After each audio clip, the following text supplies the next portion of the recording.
All right. Good to go? I think we're good. Yeah, I think we're good. I feel, I all of a sudden feel a little nervous.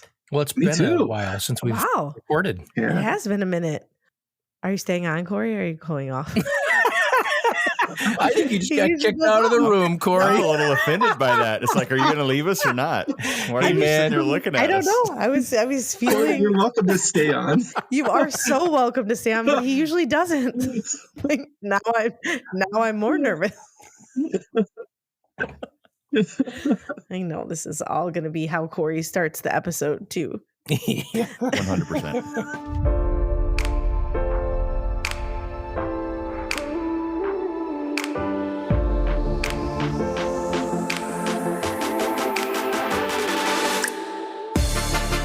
Hey, Loren. Happy New Year. Happy new season. Happy New Year. Happy new season. Yeah. Season 4. Season 4. We're doing this. Yeah. So we have a guest today that we'll talk about here in a minute. But before we get to our guest, we thought we'd just take a couple of minutes. Good idea. Talk about, what season 4 is going to look like. Brilliant spur of the moment idea. Thanks. I have to say I'm in my own head with this intro because I had an ask of someone asked what episode they should listen to get ready to be a guest for this upcoming season. I know. I was like, just do your research, person. Don't rely on me. But then I was like, okay, let me reflect back. And I started listening to some of our older episodes and I was like, oh, I don't think we sounded all that great at the beginning. Did we get better? I guess, did it get worse or better? That's the question. I think we got better. Oh, okay. But I will say it gave me perspective. I think in the moment, I feel like we're killing it. And then I was like, oh man. But what I do appreciate in reflecting is I do think how we've evolved, and you jokingly say what a spur of the moment idea, but the intentionality and planfulness has evolved in some of the pieces. So I think it's the balance of being intentional and still keeping the spur of the moment lightness of in the conversation. In the conversation, exactly. And that takes to season 4, right? I think we're going back to our roots a little bit. The OG approach. The OG approach. Yeah. Right. So we started the podcast talking about people's journeys, and we're going back there because that's what the people want. Give the people what they want. Yeah. But it's journeys. We've talked a lot about chapters. I think it's how are we having people tell their story and thinking about moments in time and the impact that's had on where they are now and where they're going. Yeah, I'm excited about that because you alluded to this just a minute ago, but what we've heard from folks is they get the most when our guests are telling their story, their leadership story, and we're less constrained to a particular strain of thinking or a box that they have to live in or we have to live in. And so, it'll be a little bit of walking on this bridge as we build it, but that's kind of fun. And I love the kind of loose, the loose construct of a chapter, because we all have those sort of moments when we look back at our careers or look at our careers now. So I think that's enough structure, and I think the journeys will come out, and I'm really, really looking forward to that. Excellent. And we'll test our skills. It makes me think, what is it?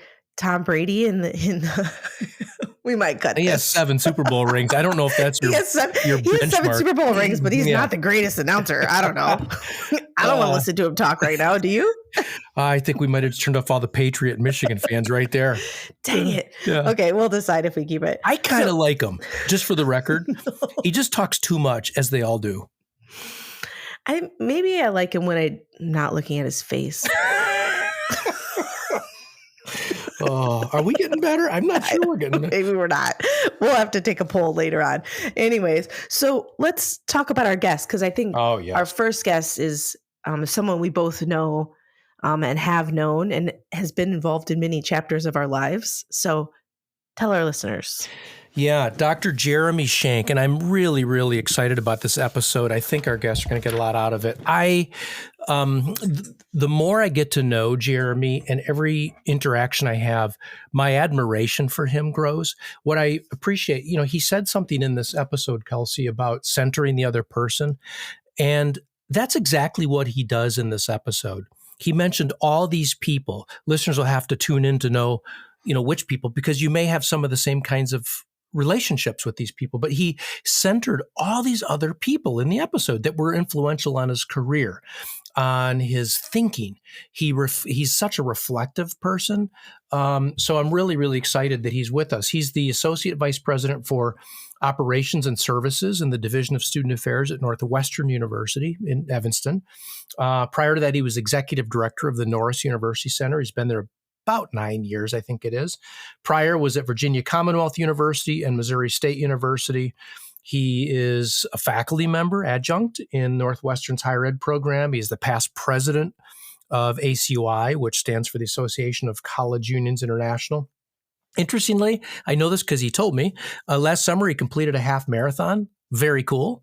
Got his doctorate from the University of Missouri and his bachelor's and master's from your alma mater, Illinois State University. So highly qualified, very reflective, and great at centering the other person, as we'll hear. Totally. And I was looking through my notes of the conversation, and reflective, kindness. Mm-hmm. It was a great conversation, and look forward. Yeah. Talks about failure. Yep. And what you can learn from failure. Talks about chapters in his career, on theme, on brand, right? So he's a writer. People can find his parables, as he calls them, online. So yeah, great episode. Well, let's take a listen.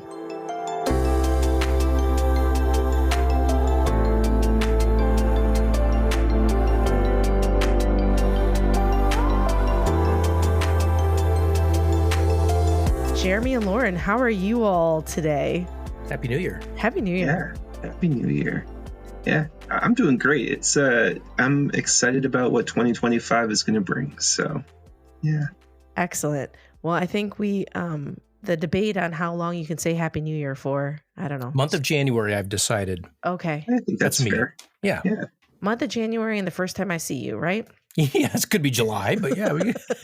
Happy new fiscal year. Yeah. There's a way to say it all along. So, we're going back a little bit to our roots. Are we allowed to say we're going back to our roots, even though we've only been around for a couple of years? 46 episodes. That's pretty good. That's true.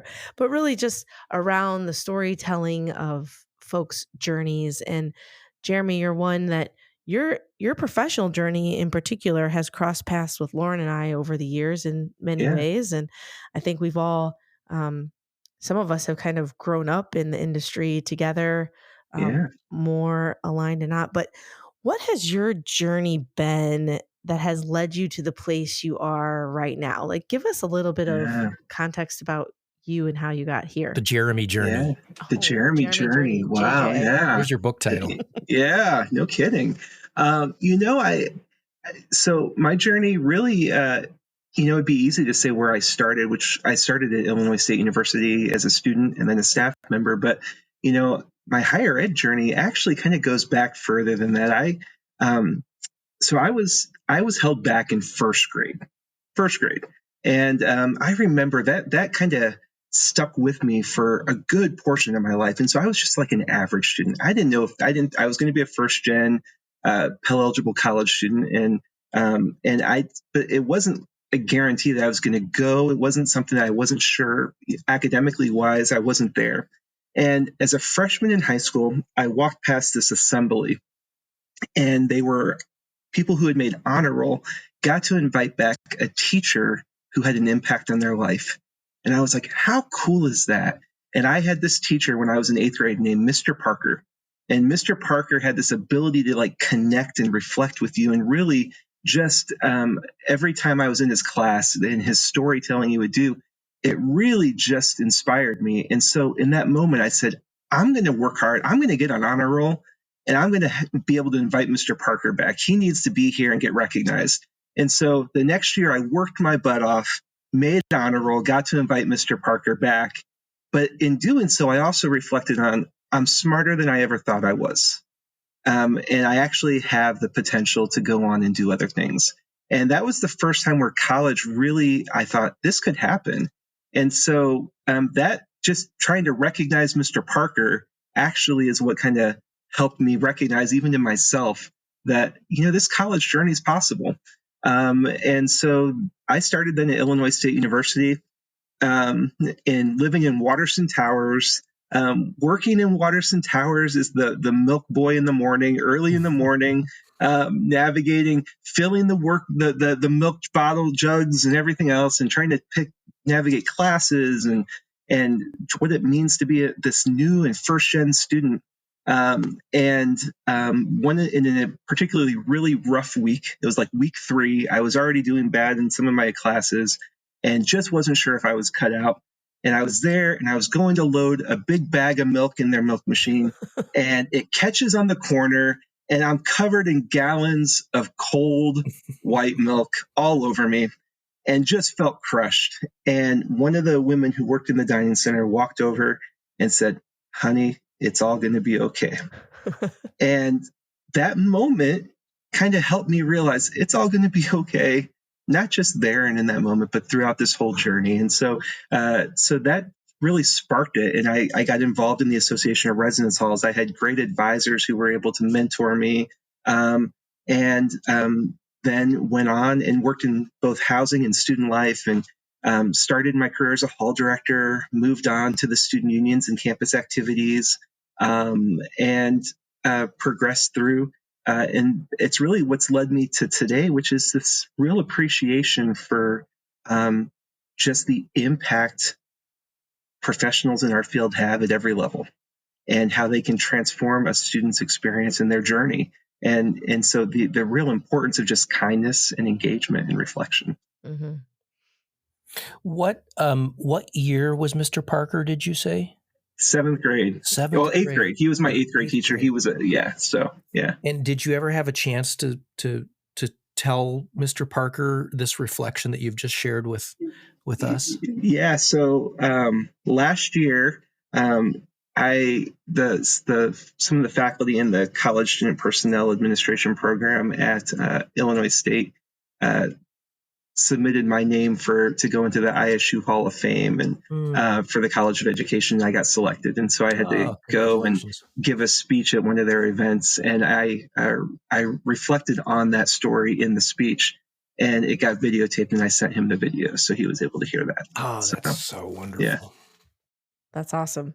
I love it. So you say, kindness, you have this reflection, you're sitting in a role now. So you're sitting in a fairly high-level leadership role at Northwestern University. And I think there's been a lot of steps along the way. So at this moment in time in your career, what are some of the priorities of where you're spending your time, what you're thinking about, what matters to you right now? Yeah, it's right now in particular, and I don't think this. I think many people are feeling and reflecting on the same pieces. Coming off of a very difficult year, the last academic year, with rise in activism and navigating these kind of social justice issues facing college campuses, and political involvements and congressional investigations and everything else. The last year was hard. And I think right now where I am at is really in my focus is thinking about what does this mean for higher education going forward? We know that we're navigating, I think, changes that are going to be difficult and require us to think differently and act differently. And how do we then still hold on to those core values? And so I spent a lot of time reflecting on that, reflecting on how do we still center our student experience. I have one of the roles where I respond on when there's activism happening, and how do you have conversations with students in that moment to say, like, I both am here for you and want to help you and develop you, and this is why I got into student affairs, but I also have to enforce policies, and so in that can feel confrontational, and so I try to do it very much in a very human-centered approach. I always tell my team, we just got to center the human that's in front of us. And so center the humanity of that person. And so that's always my approach with it. But it's hard when you got students who are videotaping you and yelling and screaming and you're like, I care so much about you, and I have to navigate this difficult spot right now. And so, in thinking about how we prepare our teams for that, and so that's a lot of my reflection. Thinking about how we're navigating the cost of tuition and the cost of higher education. As a parent of one student who's in college now and another that's going next year, like that's a real concern. So like it's easy when we say we should just raise rates, but that raising rates has an impact on people and parents and students. And as a first gen student, I felt that every time those went up. So acknowledging that and really trying to think about the importance of what and how we do that in a really humanistic way. So when you have to place yourself essentially in a controversial situation or manage a crisis or confront as you're being confronted, how do you center yourself so that you can actually center the other, if that makes sense? What do you have advice for people who are in leadership roles or are in those positions who, your blood pressure goes way up? Mine does. My blood pressure goes way up when I've been in those exact roles or any similar role.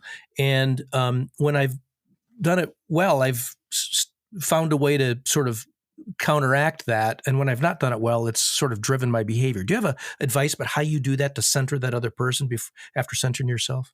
Yeah. And it's, Loren and Kelsey, you both know I like stories, and it's a story this is a story from Patricia Tejas Irvin, who was the VP of Student Affairs at Northwestern. She passed away in 2019, I think. But Patricia was battling cancer, and there was a large demonstration happening outside of the administrative building where the president's office is. It was all about access to mental health care for our students. And there was a group of administrators sitting inside trying to figure out who was going to go out to talk to the students. And Patricia, who had chemotherapy that morning and could barely walk without having some assistance, finally said, I'll go out. And so she didn't want to use her walker, so she used my arm to kind of walk out. And she stood out there and listened for 20 minutes and got screamed at and yelled at and was stayed there to take their demands. And then as we walked back in, and when I was walking her back in, I was angry and ready to just to yell at these students. This woman cares about you so much and you're treating her this way.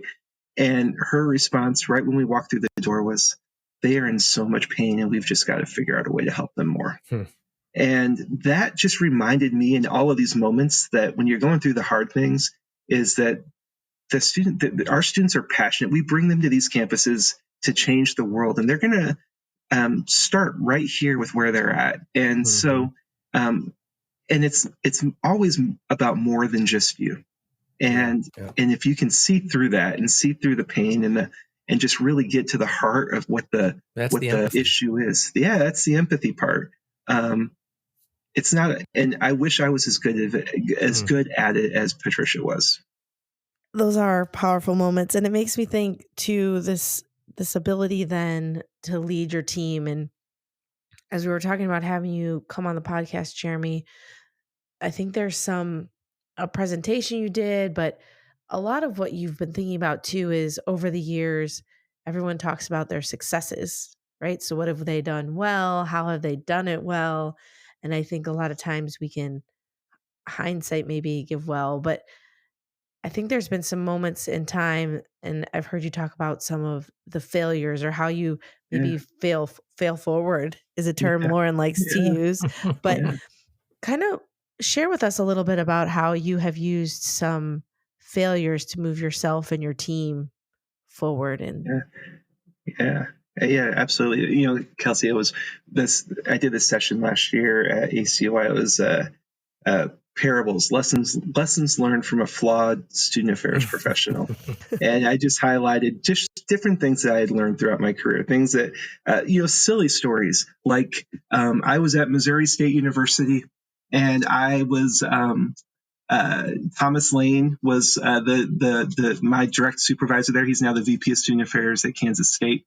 But it was a big fun activity outside, and Thomas and I were joking, and I challenged him to this adult tricycle race. And I come prepared. I'm in like shorts and tennis shoes and a t-shirt. Thomas is in like a full suit as usual. And As usual. we do this race, and I was so excited. I beat him, and so I was like so happy, and I crossed the finish line, and I'm like cheering, and and I pop a wheelie to really rub it in, and the wheels kicked out, and I fell down and landed right on my tailbone and snapped it in half. Oh, And that should have let the boss win. Yes, and he's just laughing. He showed up to have fun. I showed up to win. And what it was just a good reminder of being a little humble and acknowledging the fact that sometimes that'll come back and it'll bite you in the, you know what? In the tailbone. In the tailbone. And I get that reminder whenever I'm sitting on a plane. Like still, all these years later, you'll see me even on this right now, I'm squirming because the pain just always is there. It's always a reminder of just be humble. Those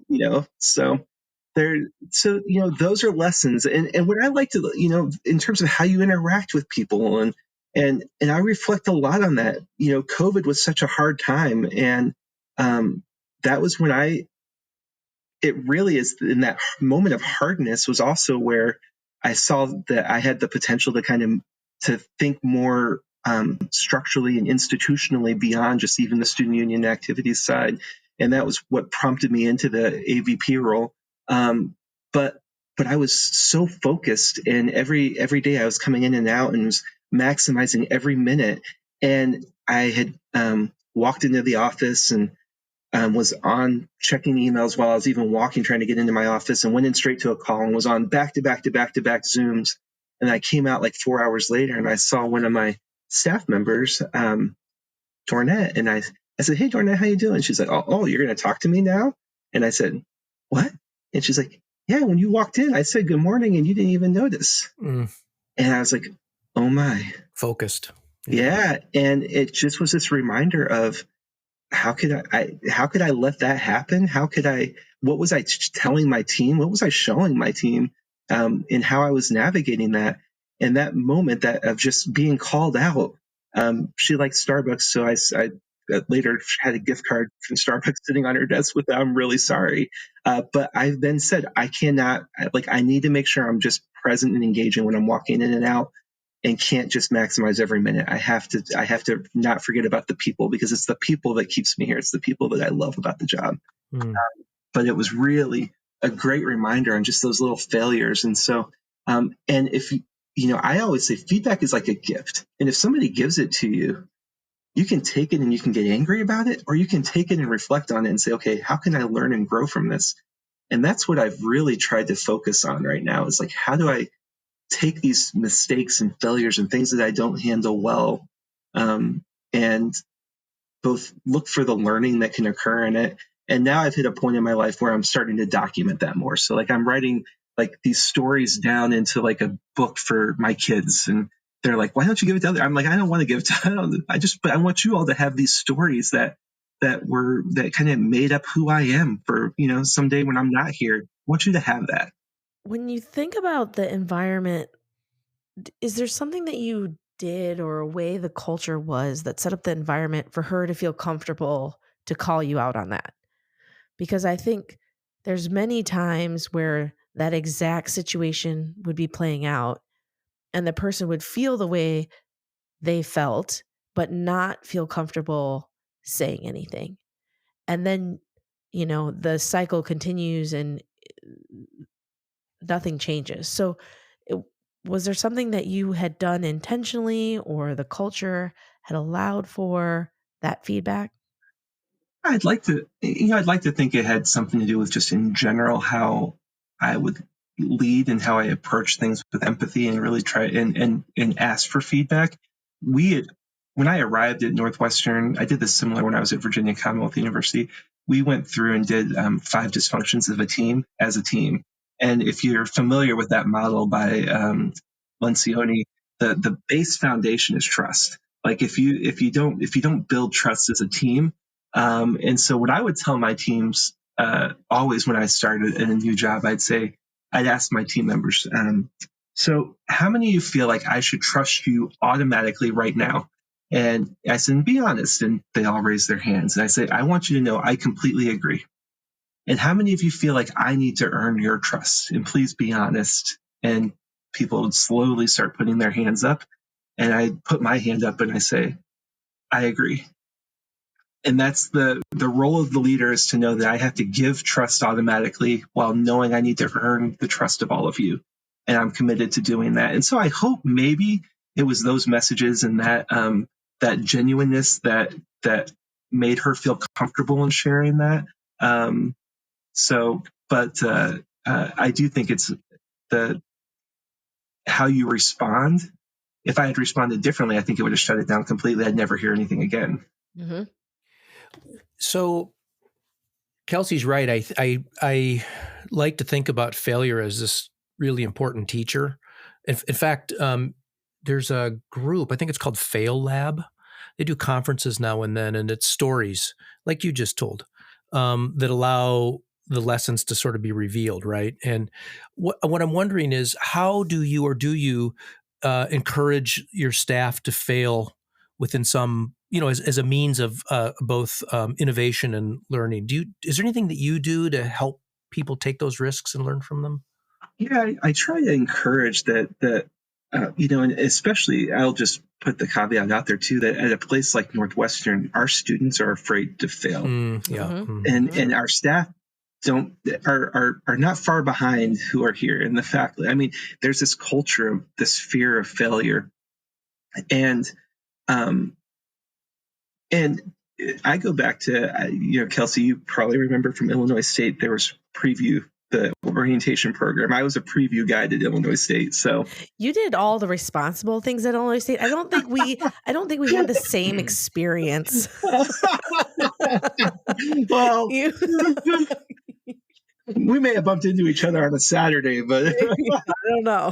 I didn't even know you could work at a university when I was in college. So you were steps ahead. Well, Preview, I'm very familiar. Yeah, and so in the preview program, the person who led that, Mary Jo Fabish, she had this piece that she would talk about, and it was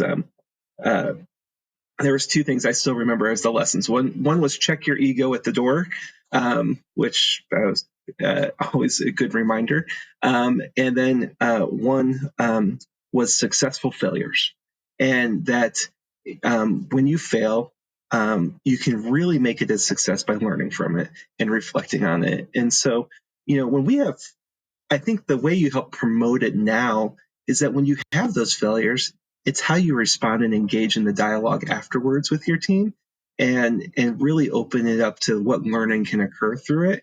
And so I think that helps set the tone to say, it's okay. If I mess up, if I make this mistake, it's not the end. And how do we learn from that? And so really that learning piece is just, what's so important. May I ask a follow-up to that? Yeah. So in places, I presume, like Northwestern, but certainly highly accomplished places with lots of accountability, scrutiny even, and intelligence and all the things you'd really want in a great organization, I suspect that failure is harder, failure that's acceptable is harder to come by because accountability and scrutiny is greater.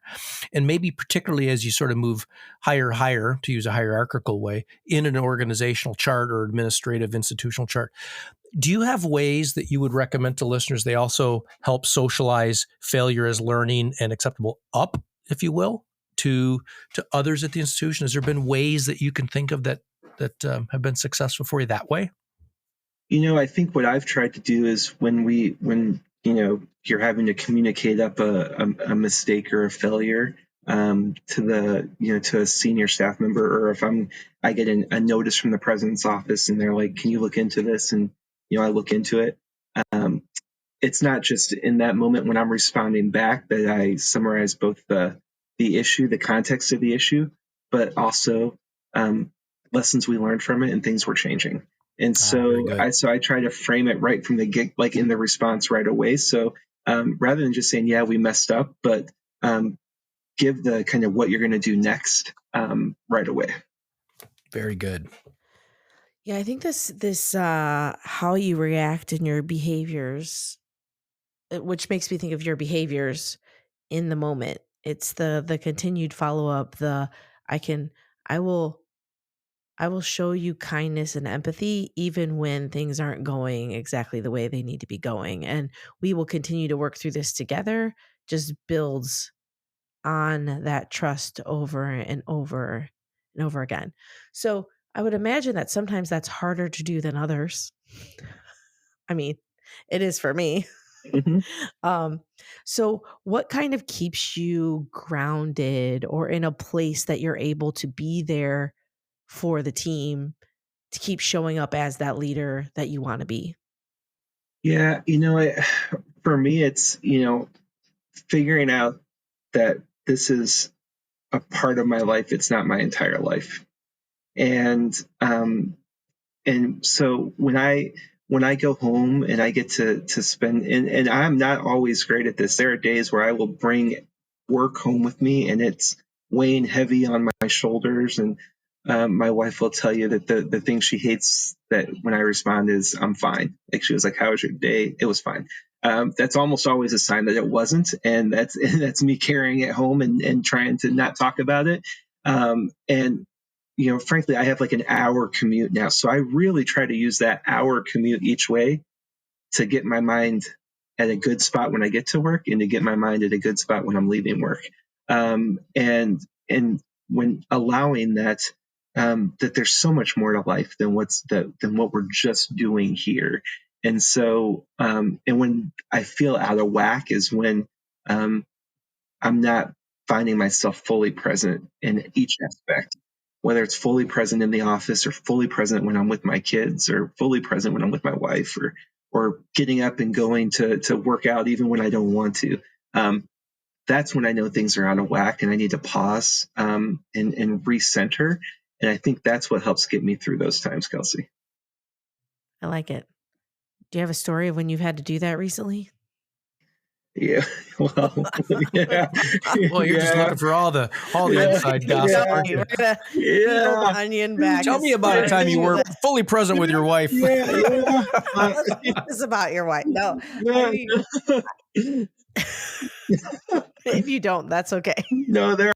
Yeah. I mean, I think there's, once again, this is so I think this was one of the nicest accomplishments. Like I heard from both my wife and my kids. We were skiing in Colorado over winter break. We try to go out there quite a bit. My son, who's a firefighter and paramedic, proposed to his girlfriend on top of the mountain with us, and we got to be a part of it and see it, which was just really special. And but we were up there for about like 8 days, and going in, I had made this really intentional effort of, I'm going to disconnect from work. Like I'm not going to be trying to check things all the time and stay on top of things. I'm just truly going to disconnect while I'm out there. But I didn't tell anybody I was doing that.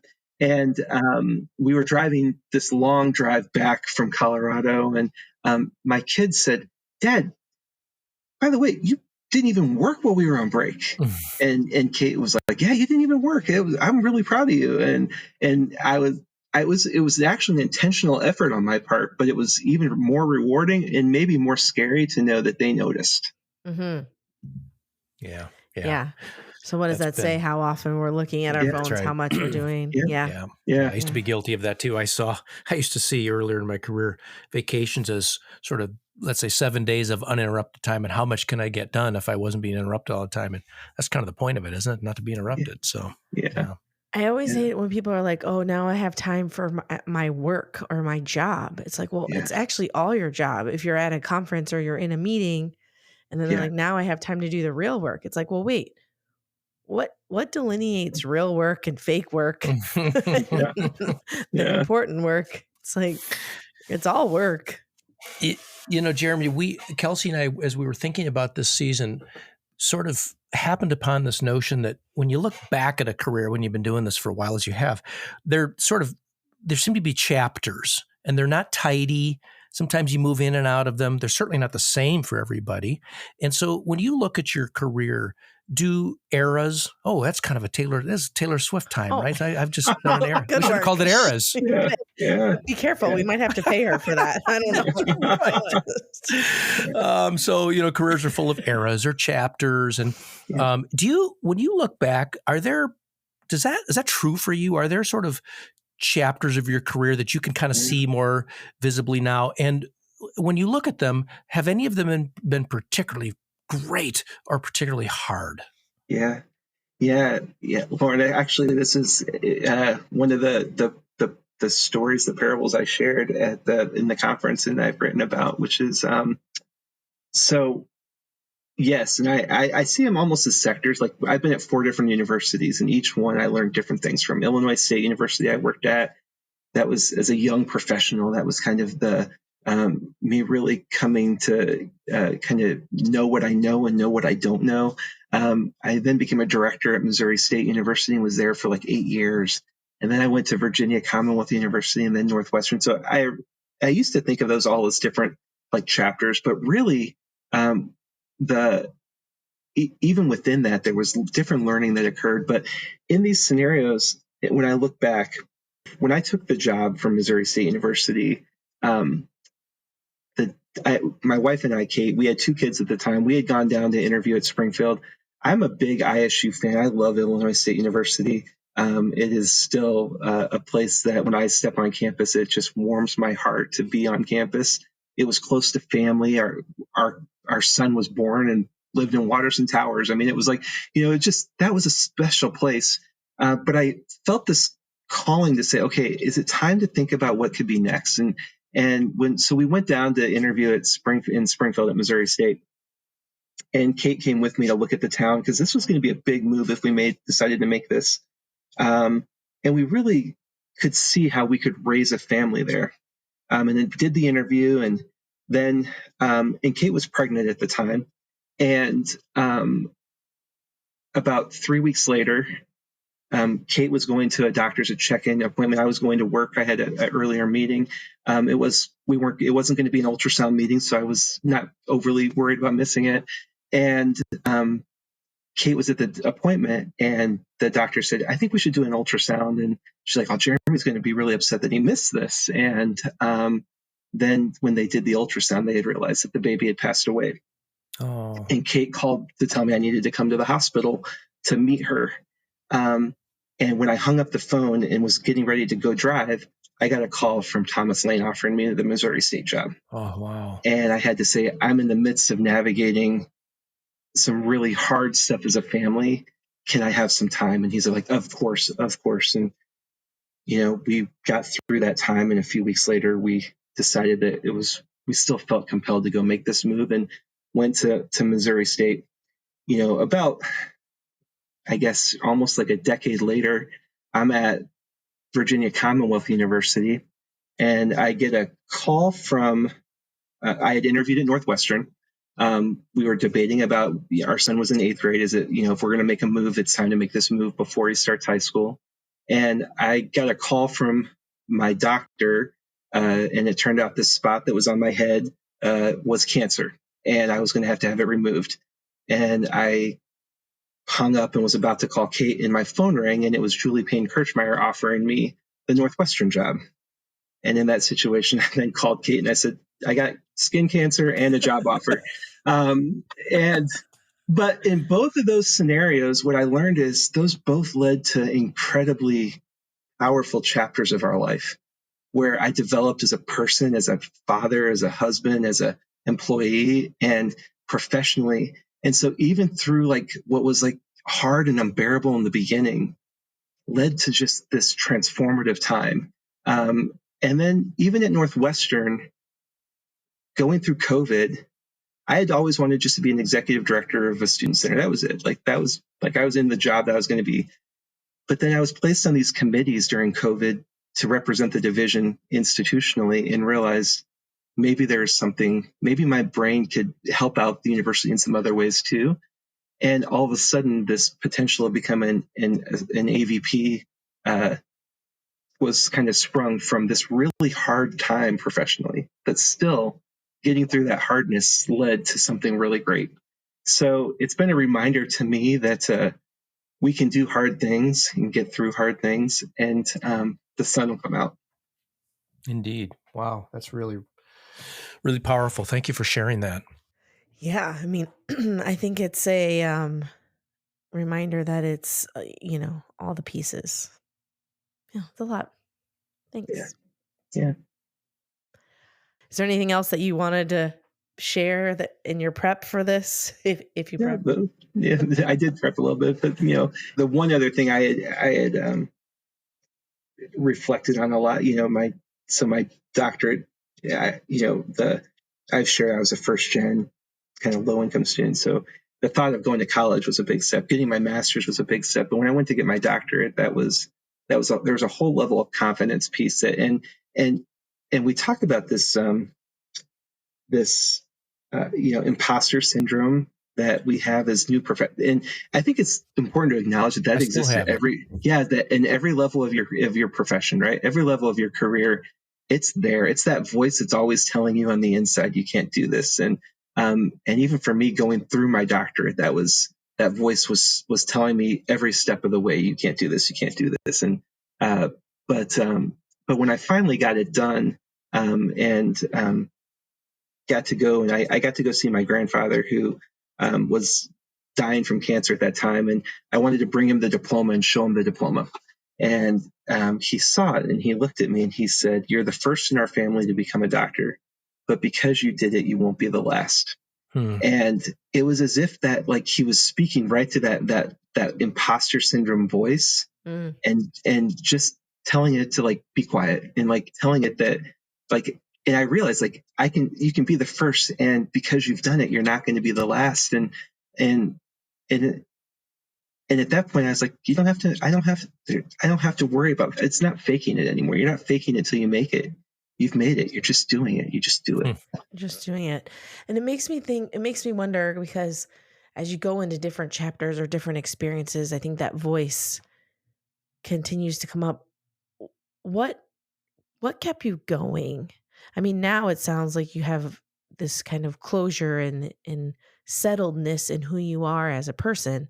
But what kept you going in those moments where that voice was like, "I can't believe you're doing this. You're a doctorate. Are you smart enough?" Whatever the lines are. These are lines that come up in my head, right? Those were all the lines. Yeah. Right. You're not smart enough. Who do you think you are? All of that stuff. What kept you going to get to that finish line? Yeah. I will say for sure it was my family, both my parents, my siblings, my children, my wife especially, who would constantly say in that moment, "You can do this. You've got this." My daughter Michaela, we got into not an argument once. She was much younger, and she's like, "Dad, what do you do?" She's like, "Are you a teacher?" And I'm like, "No, I'm not a teacher, honey. I work in student affairs." And she's like, "So you're a teacher?" I'm like, "No, I do programming and leadership trainings and all of this stuff, but I'm not a teacher. I work in student affairs." She's like, "No, Daddy, you're a teacher of life." And it was just that reframing to say, you're an educator, like, and don't kind of pull that self down. And I go back to that, and I'm like, even at that point, she was like 6, I think, but my 6-year-old could tell me what, and help me not undersell what I was doing and the impact I was having. And so, it's those moments and just those interactions with, whether it's for family or friends or whatnot, you have to grab those little moments and let them speak louder than those that voice in your head that's always going to try to hold you back. Well, Jeremy, you've been a teacher today for sure. And golly, we're so grateful to you for that you're in higher ed doing that work and for being with us today. You've helped us remember, of course, that feedback is a gift. And I love your your whole conception of the value of successful failures. Was that let's see, was it Mary Jo Favish? Favish, yeah. Okay, Favish, yeah, I want to remember that too. So look, Mary Jo's wisdom being passed along, the value of successful failures. And you mentioned so many people, Mr. Parker, Patricia Tellis Irvin, Mary Jo Favish, your grandfather. Yeah. It's clear that these people have been influential on you, and it's wonderful that in many ways they've used you, and we've been able to use this podcast to make sure that what they shared with you is passed along. I might have compared you to Taylor Swift. Maybe you're the Taylor Swift of higher ed. But I will say too, you're among the most reflective people that Kelsey and I know. And so thank you for being willing to do that with us on the episode. Well, I appreciate that. It's great to be here with you both, and both two people who I've who both had major influences on me throughout my career. So it's an honor to be here next to you all. Awesome. Thank you.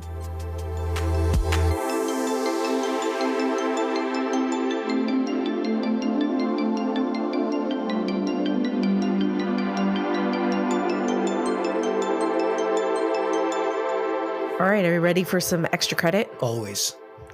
Always. New year, new you. So what how's your dry January going? I'm never doing dry January. I somehow knew the answer before I asked it, actually. I mean, are you dry January? Well, I am. No, exactly. I'm dry January because I had an unexpected appendectomy on January 8th. And no lifting heavy things, no drinking. So dry January is going great. No big deal. Life leadership lesson. Loren's going into surgery and saying, I might not make our meeting tomorrow or 2 days from now. I'm like, wait, we're going to move this. Yeah. Well, I appreciate that. I was on Oxy. Yeah. Were you really? They gave me some kind of thing that can be addictive if you didn't stop. Yeah. So we're off the drugs. That's good. Yep.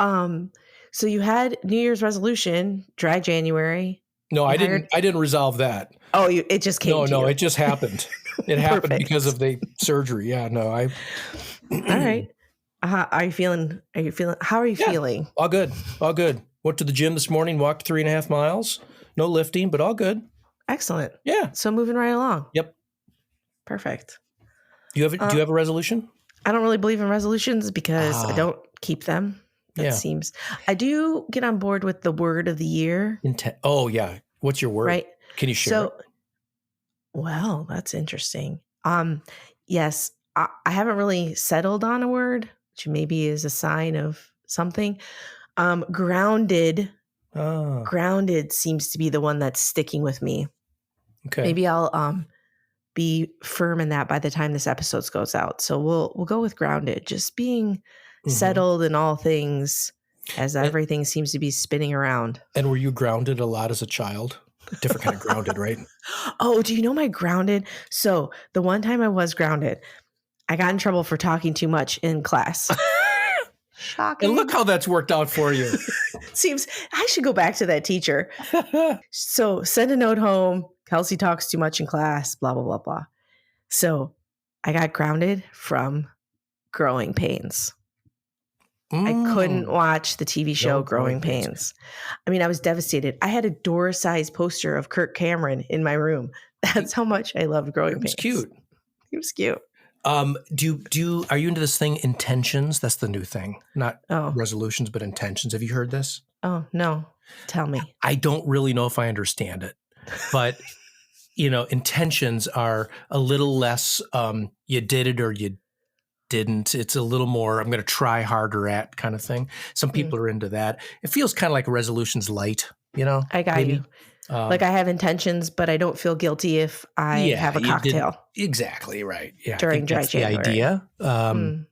I don't do resolutions either. Actually, it's not that I don't believe in them. It's just I got enough obligations in life. I'm just going to try to do better at a lot of things. At life, I'm not going to sort of put some kind of stake in the ground and say I'm never going to do or I'm always going to do. I just don't do it.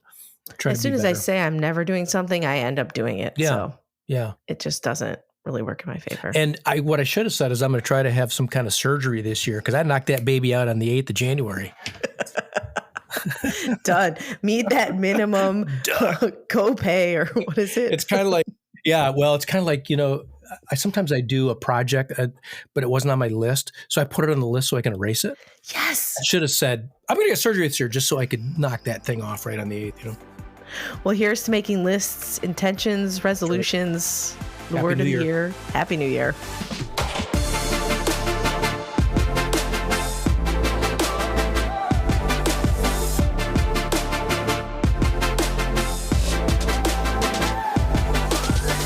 Campus Confidential is presented by Compass Group, produced by Corey Inscoe, with your hosts Kelsey, Harmon, Finn, and Loren Rullman.